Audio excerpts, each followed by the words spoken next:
ओम सहनाववतु सहनौ भुनक्तु सह वीर्यं करवावहै तेजस्विनावधीतमस्तु मा विद्विषावहै।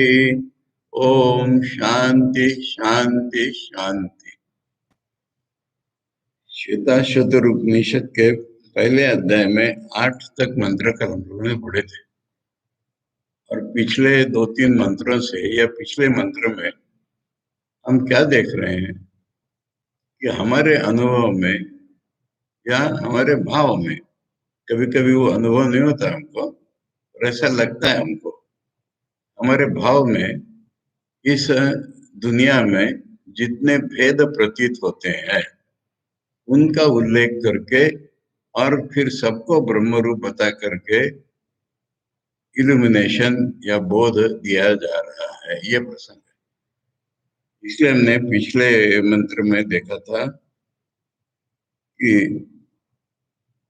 व्यक्त अव्यक्त संयुक्त हैं, इनको ईश्वर रूल करता है, ये सब बता करके हमारा भोक्ता भाव है इसलिए बंधन है, ये सब बता करके कहते हैं फिर कि देव को जान लेंगे तो मुक्त हो जाएंगे। जानने का है, देव को जानना ऑब्जेक्ट के रूप में होगा ही नहीं, देव को जानना मैं वही हूँ ऐसे ही होगा। तो आज जो हमारी प्रतीति हो रही है कि हम एक भोक्ता है, जीव ये दुनिया भोग्य है या हमारा शरीर क्षर है, हम अक्षर हैं और एक ईश्वर है नियमन करने वाला, ये साधारण आदमी का अनुभव करना मुश्किल होगा, उसने तो ईश्वर को तो अनुभव किया नहीं है। पर साधारण आदमी के मन का भाव तो ये रहता ही है। ऐसे अब थोड़े से ऊपर जो उठे हुए होंगे द्वैती, विशिष्ट द्वैती, उनके मन का भाव अलग होता है, उसका उल्लेख करके फिर वही बताना कि ये तो एक ही है। ये प्रसंग चल रहा है, यानी देवात्म शक्ति को उन्होंने अपने गुणों में निगूढ़ देख लिया। अब ये जो गूढ़ता है उसकी, इसको जिन गुणों में वो ढकी हुई दिख रही है उन गुणों को बताया जा रहा है। गुण माने खाली गुण नहीं है जिसको कहते हैं हम, या त्रिगुण नहीं है। गुण का अर्थ होता है कि वो जिससे ढकी हुई है वो उसके प्रोडक्ट्स, उसके रूप, उस माया शक्ति के, उस देवात्म शक्ति के जो दिख रहा है बाहर हमको, वो रूप, तो वो ढकी हुई है उससे, पर उन्होंने अंदर देख लिया है। तो इसलिए जिस जिस द्वारा वो ढकी हुई है, जैसे जैसे वो प्रतिभात हमको हो रहा है, उसके प्रत्यक्ष वर्णन के द्वारा फिर कहना कि ये एक ही ब्रह्म का प्रकाश है। और इसलिए इस श्वेताश्वतर उपनिषद को सांख्य वाले बड़ा अच्छा लगता है उनको, इसको बड़ा अच्छा लगता है, उसको बड़ा अच्छा लगता है, एकेश्वरवादियों को अच्छा लगता है, विश्वाद्वैतियों को अच्छा लगता है, पर वो कोई फाइनल रूप में नहीं बताया जा रहा है ना। सांख्य जैसा बताएंगे वैसा वर्णन करके अगर हम कहेंगे कि ये सब एक ब्रह्म ही है तो फिर सांख्य क्या रह जाता है। परंतु उससे हमारे मन के भ्रम संशय सब मिट जाएंगे। ये है जैसे गौड़पादीय कार्यक्रम में हमने अलग प्रकार से देखा कि ये सांख्य वगैरह क्या है, अपने अपने विचार हैं पर ये टिकते नहीं है, उन्होंने अपनी फिलोसफी के लिए बताया। यहाँ हर एक के विचार बता करके फिर कहेंगे ये तो ब्रह्म ही है, ये तो ब्रह्म ही है। और एक कहते जाएंगे कि ये बंधन है, इससे मुक्ति तो तब होगी जब तुम जानोगे। ये प्रकार चल रहा है पूरा पहले अध्याय में। तो इसी सिलसिले में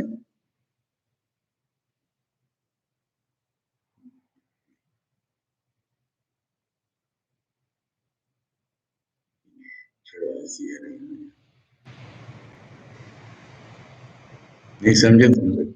नहीं समझे? और समझे क्या? ऐसे जिसे हम ठेठ हिंदी बोलते हैं ऐसे शब्द निकल रहे हैं इसी सिलसिले में ही। मुझे खुद को ही हंसी आ रही है, मैं ऐसा कभी बोलते नहीं।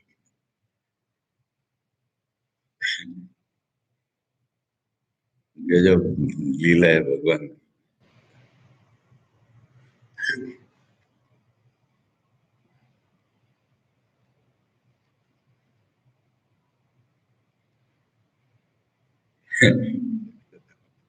हंसी जुट गया। इसी सिलसिले में ये 9वां मंत्र है। ज्ञाज्ञौ द्वौ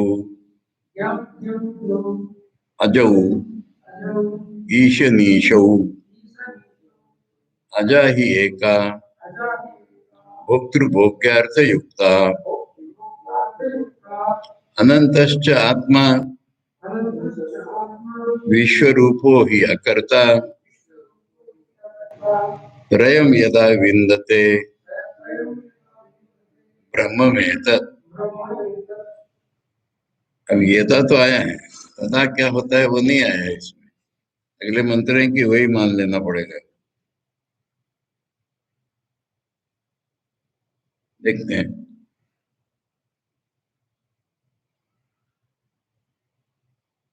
एक तो जानने वाला है, सर्वज्ञ है बोलो। एक अज्ञ है।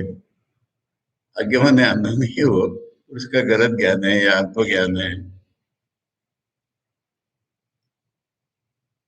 ये दोनों अजय है। अजय माने अनादि है, इनका कोई जन्म नहीं हुआ है, परमानेंट है ये दोनों। इसमें से एक तो ईश्वर है और एक अनीश्वर है। अनीश्वर खाली नहीं, रूलर और रूल्ड है। और एक है अजा। ये दोनों अज हैं, ये पुल्लिंग। एक है अजा। अजा बकरे को भी कहते हैं, अजा बकरे को भी कहते हैं। एक है अजा, जिसे हम प्रकृति कहते हैं। वो भोक्ता के भोग्य के लिए युक्त है। यानी प्रकृति जो है वो पुरुष के भोग्य के लिए युक्त है, युक्त होने लगी हुई है उसी में वो। एक अजा जो है भोक्ता के भोग्य के लिए लगी हुई है।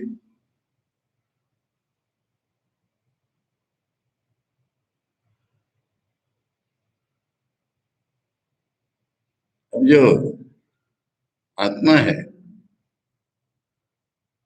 वो तो अनंत है, और विश्व रूप में सारे उसी के रूप में। सर्वात्मा, विश्वात्मा, विश्व रूपो, ये अनंत है और वो अकर्ता है।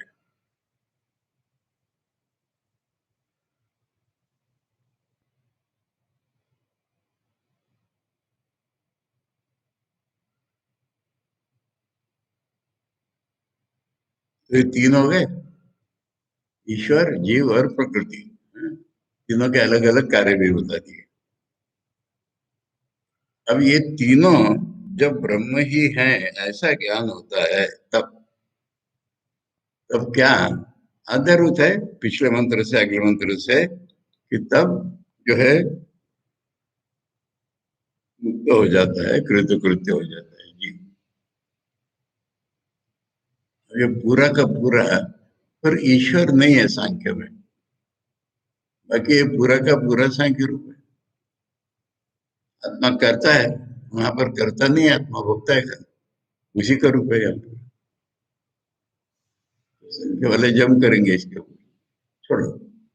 अब ये है, तो हमारे आज के मनस्थिति ये है कि नहीं बताओ। सारे दुनिया को देख लो, ये मनस्थिति है। जो ईश्वर को मानते हैं, जो मानते ही नहीं है उनकी बात नहीं चल रही यहाँ। ये हम हैं, प्रकृति तो हमारे भोग के लिए ही बनी है। ये मुंह से न कहने पर भी ऐसा चल रहा है कि नहीं पूरी दुनिया में, कि जो जीव है, यही तो मुश्किल है ना। हमारे अपने बारे में बोध क्या है? हम एक विषयी, हम चेतन प्राणी हैं, परंतु हमें पूरा ज्ञान नहीं है। और हमारे अराउंड जो है, ये जितनी प्रकृति है, ये हमारे भोग्य है। यही तो हमारा जीवन है। परंतु हम इंडिपेंडेंट भोगी नहीं है। हमारा एक सुप्रीम रूलर है। ये हमारा आज का बोध है।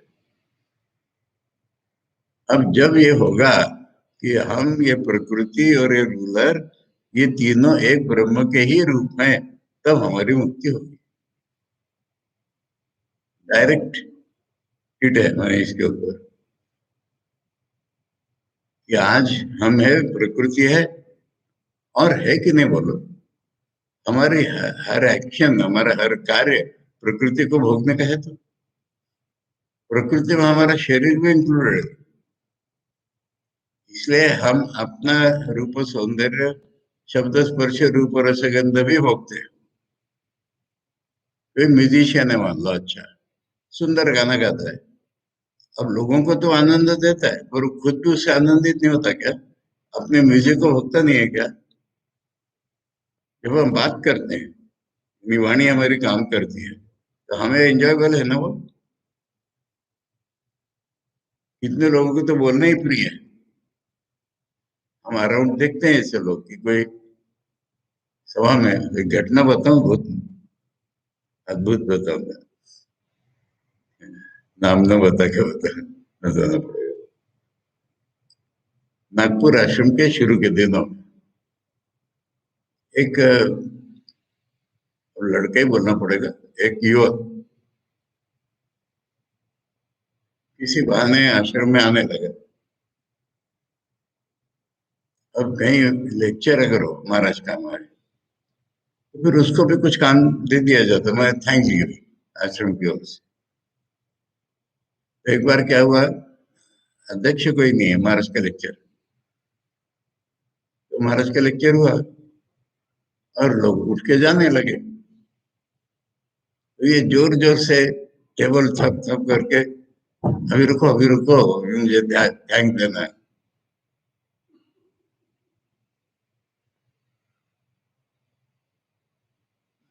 न लेना लेना समाज, हमारे बहुत प्यारे महापुरुष जी के शिष्य जितना होता था ना प्रत्यक्ष थे।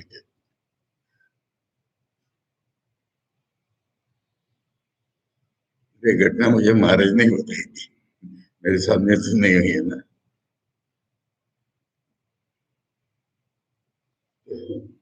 यानी मेरा इसमें ये आ रहा है सवाल कि पूरी जो प्रकृति को भोगता है वो एक सब्जेक्ट दूसरे को भोगता है, ऐसा भी नहीं है। हमारी प्रकृति उसको भी हम भोगते हैं।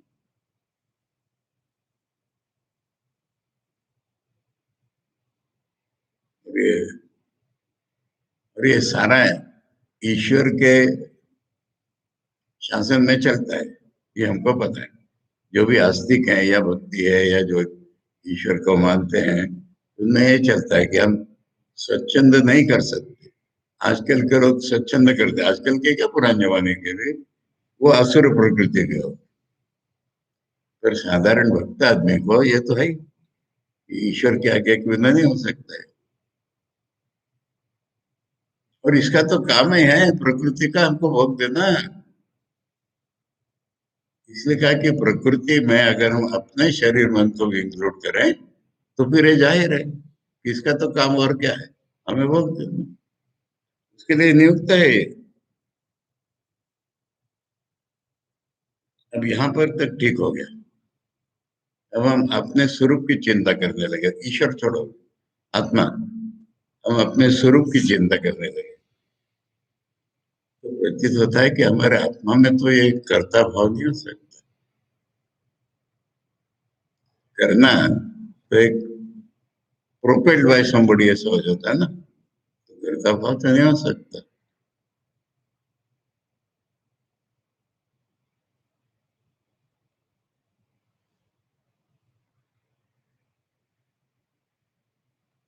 वे थोड़े फिलोसॉफर से, इसलिए ये सोचते हैं आत्मा सर्वव्यापी है, आत्मा कुछ कर नहीं सकता, आत्मा अनंत है। अब ये आत्मा ही भोक्ता, हम के अंदर तो ये इंक्लूड हुआ ना। फिर एक सर्वसाधारण रियलिटी के बारे में कल्पना हो गई। अब ये कल्पना ही है, उसको हमने देखा नहीं अभी तक।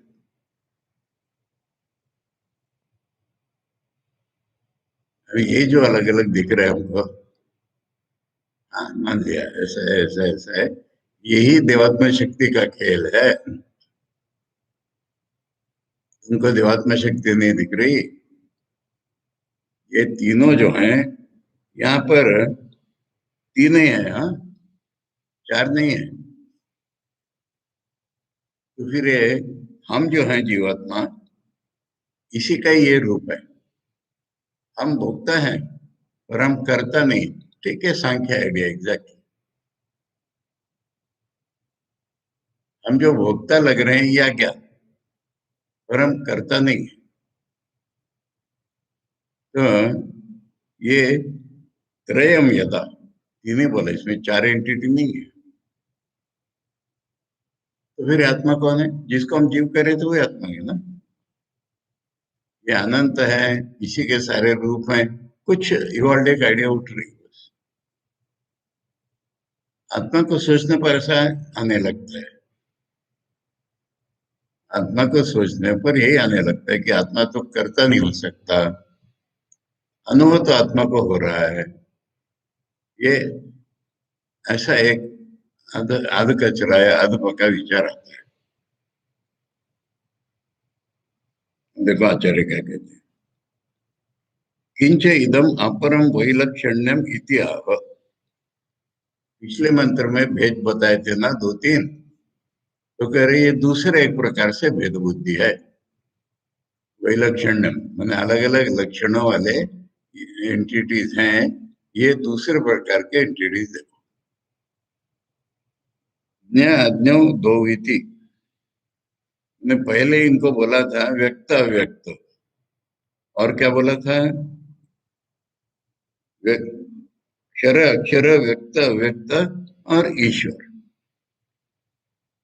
और ये अक्षर के भीतर ही भोक्ता का भाव होना था। अब ये कह रहे हैं कि ये जानने वाला न केवलम व्यक्त अव्यक्तम भरते ईशो नापि अनीशा संबद्धते जीवा।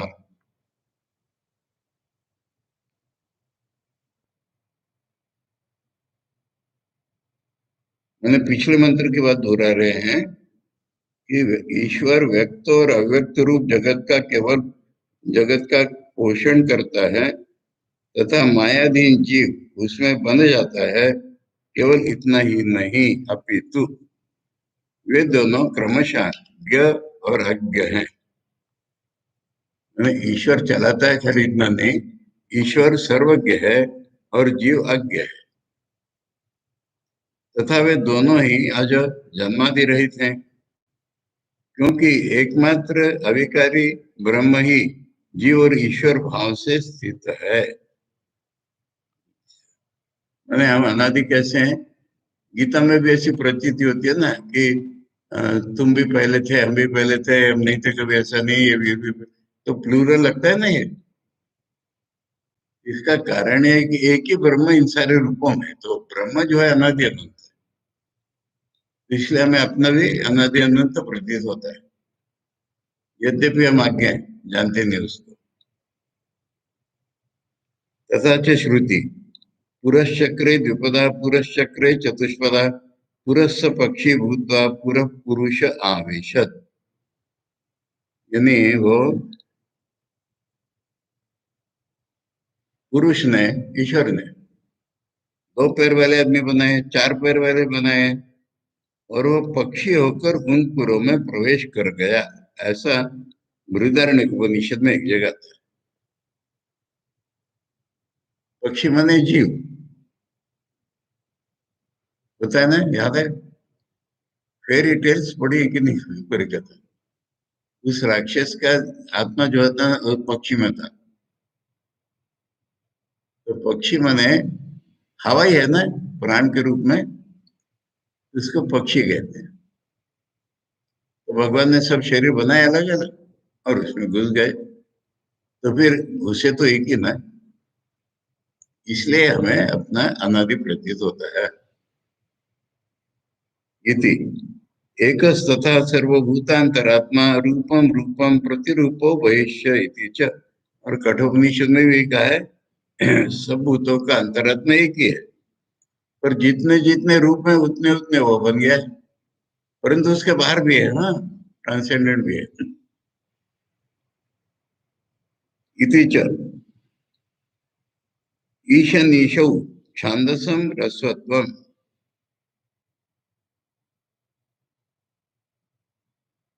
ईश अनिश, इसमें रसो कहाँ है? दो, अजो, ईश।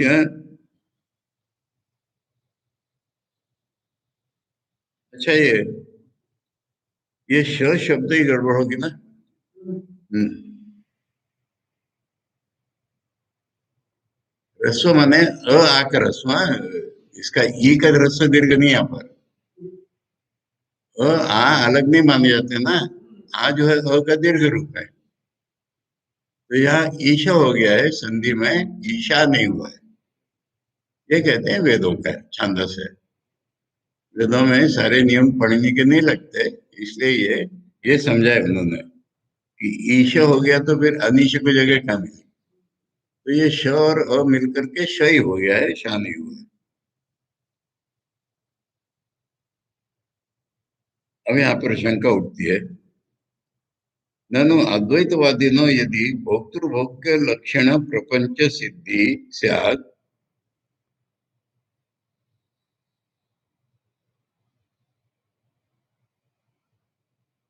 अगर तुम अद्वैतवाद में भी ऐसा मानते हो कि भोक्ता भोग्य लक्षण प्रपंच है, तदा सर्वेशा परमेश्वर अनिशो जीव, सर्वज्ञ परमेश्वर असर्वज्ञो जीव, सर्वकृत परमेश्वर असर्वकृत जीव,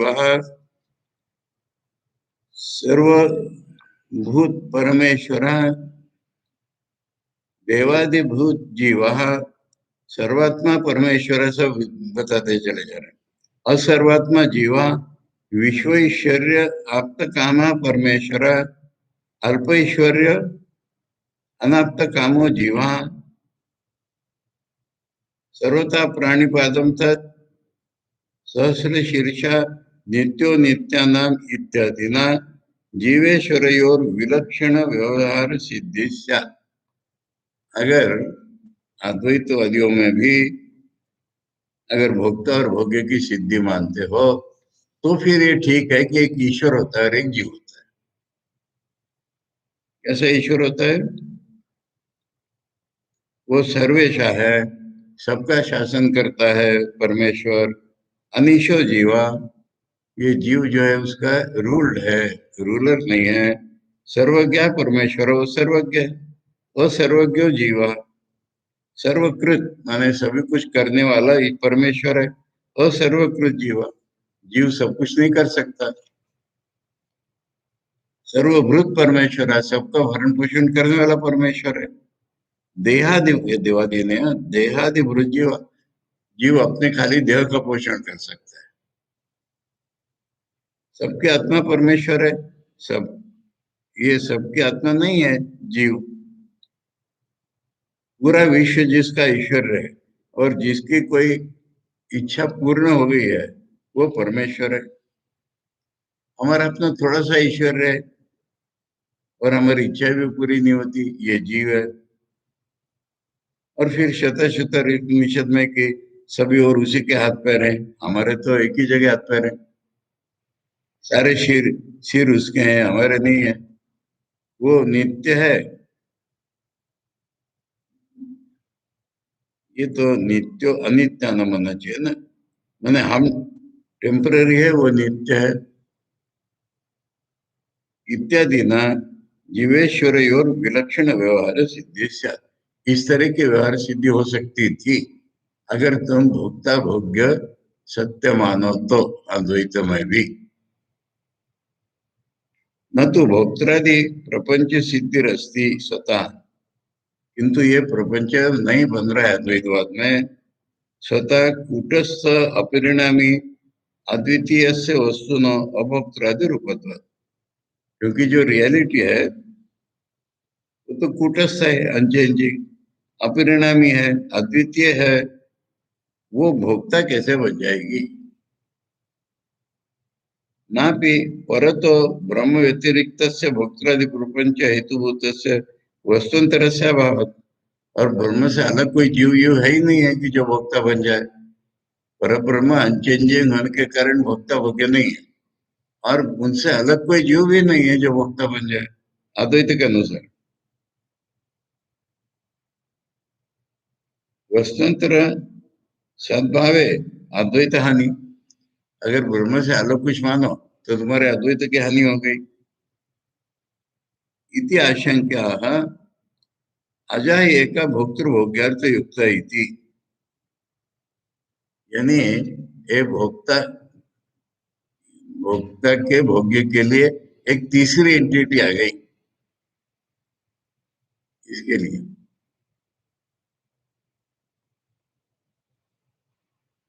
भवेदायम ईश्वरादि अविभागा यदि प्रपंच सिद्धिरेव स्यात्। प्रपंच असिद्धि, हाँ या आकार है ना। यदि प्रपंच सिद्ध न होता तो ये ईश्वरादि का विभाग न होना संभव था। किंतु प्रपंच तो सिद्ध होता ही है। कैसे? यस्मात् अजा प्रकृति न जायती इति अजा सिद्धा प्रसव धर्मिणी। प्रसव धर्मिणी बकरी, यानी ये जो प्रकृति है इससे तो निकलता ही रहता है ना महत और ये सब ये सब। इसलिए प्रपंच तो है ना। अजा में काम लोहित कृष्ण वगैरह आएगा चौथे अध्याय। मायाम तो प्रकृति विद्यात इंद्रो माया भी पुरुरूपते माया परा प्रकृति संभवामी आत्मा माया इत्यादि श्रुति स्मृति सिद्धा। एक माया नाम की एक और है विश्व जननी देवात्म शक्ति रूपा एक स्विकार भूत भोक्तृभोग्य भोग्यार्थ प्रयुक्ता। उसी के बने हुए भोक्तृभोग्य और भोग्यार्थ ईश्वर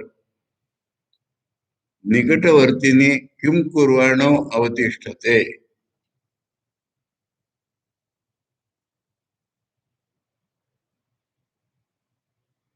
वो कौन है मालूम है? ईश्वर के पास रहती है। और ईश्वर से पूछती रहती है मैं क्या करूं। निकटवर्तिनी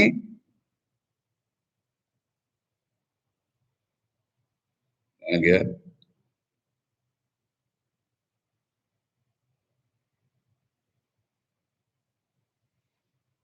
यहाँ गया।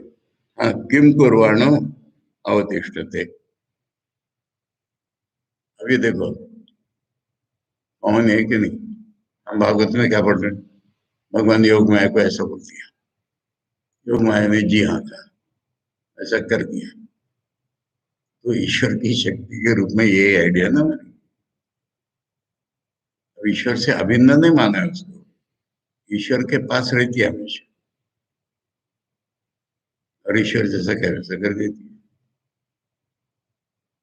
तस्मात् सोपि मायी परमेश्वरो मायोपाधि सन्निधे है तद तद्वानिव कार्यभूतेर देहादिभिर तद्वदेव विभक्त ही।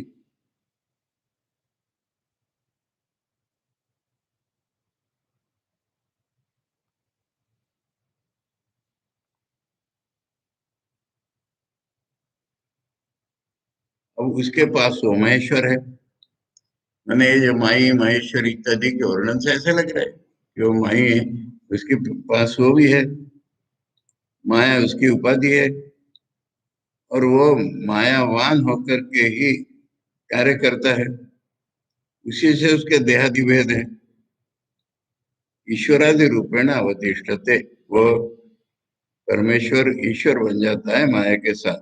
तस्मात् एकस्मिन् एक रसे परमात्मनि अभ्युपगम्य माने अपि जीवेश्वरादि सर्वलौकिक वैदिक सर्व भेद व्यवहार सिद्धि। यानी वो एक रस वगैरह होगा पर उसकी माया है वो सब बनाता है तो फिर दुनिया चल रही है। न च तयोर वस्तु वस्तुअंतरस्य सद्भावात् द्वैतवाद प्रसक्ति।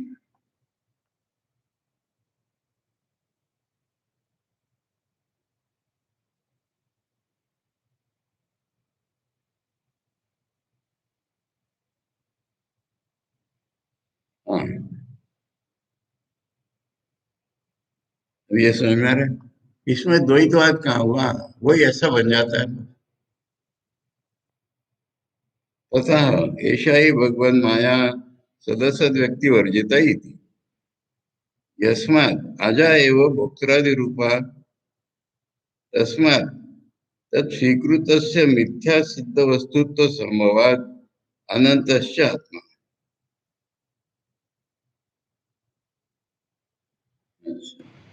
वो मिथ्या है ना, तो फिर आत्मा अनंत रहेगी। यानी एक ही अनंत आत्मा के ये माया के कारण इतने भेद बने हुए हैं। ये अर्थ इसमें से सही अर्थ निकाला कि वो एक अजा है, मैंने वही देवात्म शक्ति है। जो शब्दो अवधारण अनंत एवं आत्मा अस्य अंतः परिच्छेदो देशता कालता वस्तुतो व न विद्यते इति। ये अनंत समझा है, तैत्तिरीय उपनिषद में समझाया है। माने स्पेस के रूप में भी अनंत, काल के रूप में भी अनंत, और वस्तु के रूप में भी अनंत। विश्व रूपो विश्वम अस्य एव रूपम इति परस्य अविश्व रूपत्वात्।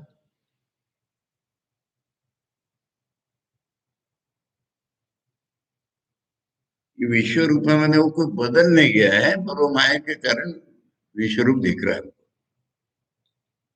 वाचारम्भण विकारो नामधेयम इति रूपस्य रूपी व्यतिरेकेण अभावात्। यानी खाली वाणी का विकार है, रूपी जो है वही है, अलग अलग रूप मिथ्या है। विश्व रूपत्वाद अपनी अनंतम सिद्धम इत्यर्थ। कभी अनंतता नहीं है उसकी, उसी के रूप बन जाते हैं बहुत सारे। ही शब्दों यस्माद अर्थ है, यस्माद विश्व रूप वैश्व रूपम लक्षणम परमात्मना इत्येवं आदिवीर आत्मनो विश्व रूपत्वम इति अर्थ। परमात्मा का ही लक्षण है सारा। यत एव अनंतो विश्व रूप आत्मा अतएव अकर्ता, इसलिए वो अकर्ता है। मैंने वो सृष्टि रचता नहीं है, इसका ही अर्थ। कर्तृत्व आदि संसार धर्म रहता है अर्थ।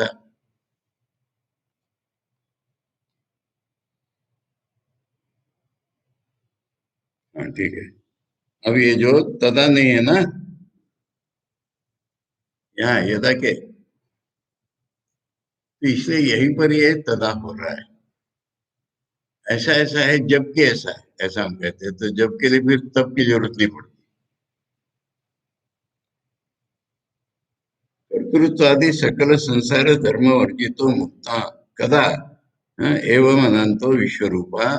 ये कैसे, कब होगा ये विश्व रूप अनंत, जिसमें कर्तृत्व आदि सकल संसार धर्म नहीं है, उससे मुक्त है।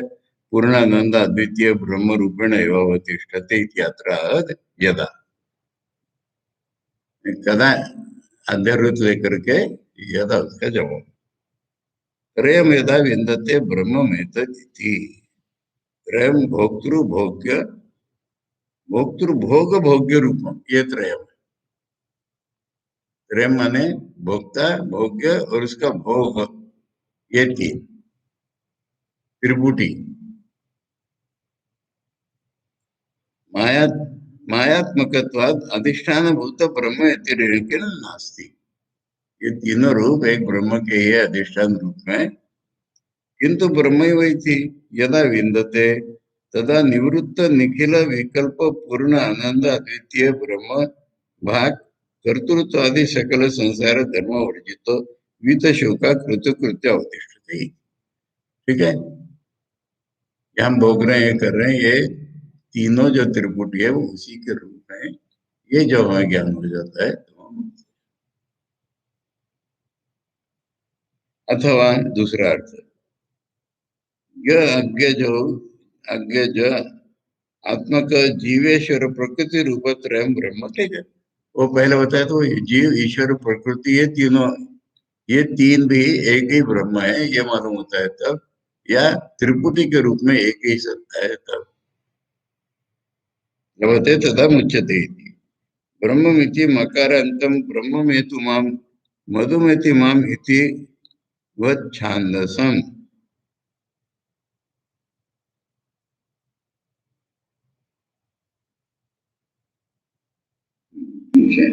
यहाँ पर जो है ना, मूल में प्रेम यदा विन्दते ब्रह्मम एतत्,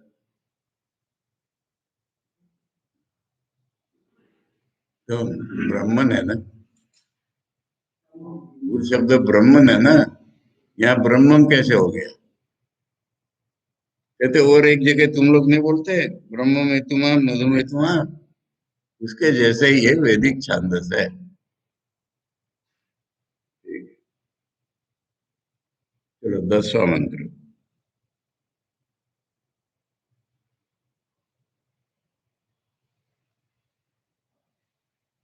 क्षरम प्रधानम अमृताक्षरम हरः क्षरात्मानो ईशते देव एकः तस्याभिध्यानात् योजनात् तत्वभावात् भूय शांते विश्वमाया निवृत्ति। यहाँ से सांख्य ने उठाया शब्द प्रधान।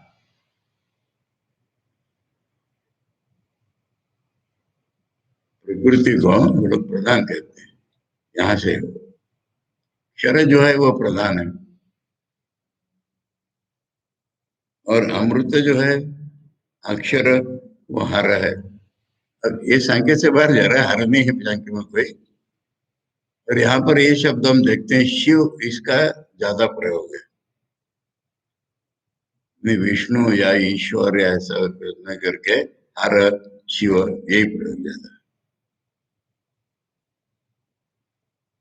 और वो जो क्षर है और आत्मा है, उनका ये रूलर है। भाई साधारण तत्ववाद का एक ही देव इनका रूलर है। अब क्या करो उस देव को?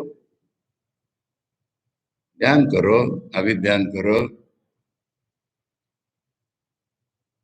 योजना मैंने अपने को, अपने मन को या अपने को उनसे जोड़ दो,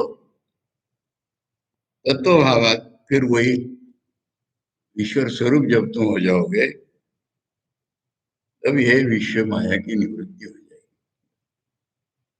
सब जगह वो एक ही संदेश पर प्रोसेस बता दी, भक्ति की प्रोसेस बता दी। उनका ध्यान करो, उनके साथ अपने को जोड़ो, और तब देखना वही हो जाओगे तुम। जब वही हो जाओगे तो ये अंते, इसके कल्मिनेशन में ये विश्व माया की निवृत्ति हो जाएगी। भाष्य। जीवेश्वरयोर विभागम दर्शयित्वा तद्विज्ञानात् अमृतत्वं दर्शितम्। जीव और ईश्वर का विभाग दिखा करके दोनों को एक कर दिया था। इदानीं प्रधानेश्वरयोर वैलक्षण्यं दर्शयित्वा तद्विज्ञानात् अमृतत्वं दर्शयति। प्रकृति और ईश्वर दो बता करके, उनका अभेद बता करके, उसकी बात बता कर रिपीट की जाए।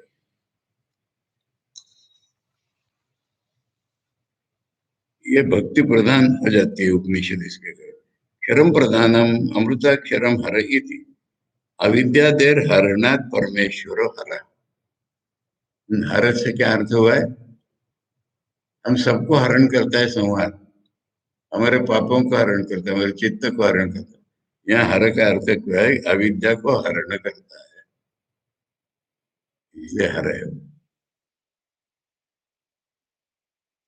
अमृतम च तद अक्षरम च अमृताक्षरम अमृतम ब्रह्म एवं ईश्वर। ऐसा जो ब्रह्म है उसी को ईश्वर कहा गया है। यहाँ पर वही रूलर है। स ईश्वर क्षर आत्मानो प्रधान पुरुषो ईशते। जीव और प्रकृति, इन दोनों का रूलर वही है। इष्टे देव, ये जो ईशते है ना, इसका सही रूप इष्ट है। इष्ट माने इष्ट नहीं, इष्ट माने शासन करता है। देव एक चित सदानंद अद्वितीय परमात्मा। इसमें शताशतर के भाष्य में एक स्टाइल हो है, सच्चिदानंद को चित सदानंद कहते हैं। मैंने चैतन्य को पहले देखते हैं, फिर कहते हैं वो सत्य है, वो आनंद है, परमात्मा। तस्य परमात्मा न अभिध्यानात् कथम, अभिध्यान कैसे करते हैं? योजनात् जीवा नाम परमात्मा संयोजनात्, जीवों को परमात्मा से जोड़ देते हैं पहले। तत्व भावात माने हम ब्रह्मास्मि हो जाता है। इति भूयश्च असकृत, भूयश्च मैंने ऐसा बार बार करते रहना पड़ता है। अंते प्रारब्ध कर्मांते, मैंने अपने प्रारब्ध कर्म है तब तक ऐसा करते रहना पड़ता है, जोड़ते रहना पड़ता है, फिर कर्मों के बाहर निकल जाता है।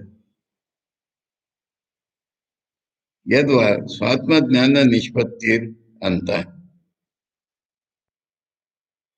या तो कर्मों के अंत में बोलो, या फिर ज्ञान की पूर्णता जब हो जाती है उसको अंत बोलो।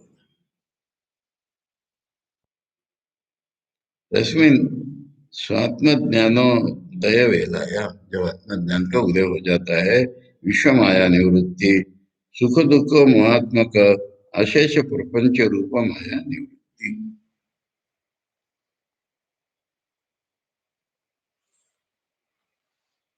एक और मंत्र पढ़ लेते हैं, भाष्य पढ़े न पढ़े। ज्ञात्वा देवं सर्वपाशापहानि क्षीणैः क्लेशैर्जन्म मृत्यु प्राणी, तस्यापि ध्यानात् तृतीयं देहभेदे विश्वैश्वर्यं केवल आप्तकामा। उस देव को जानने पर सारे पाश निकल जाते हैं, क्लेश क्षीण हो जाते हैं, जन्म मृत्यु खत्म हो जाते हैं। उसका ध्यान करने पर जब तृतीय देह भेद होता है, यानी स्थूल और सूक्ष्म कारण देह के परे जब हम चले जाते हैं, तब हम पूरा विश्व हमारा ऐश्वर्य होकर के और इच्छाएं सारी खत्म हो जाती। इसको ध्यान मैंने अब प्रक्रिया को थोड़ा डिटेल होता है, ठीक है। ओम सहना भवतु, सहनौ भुनक्तु, सह वीर्यं करवावहै, तेजस्विनावधीतमस्तु मा विद्विषावहै। ओम शांति शांति शांति। हरि ओम तत्सत। श्री रामकृष्णार्पणमस्तु।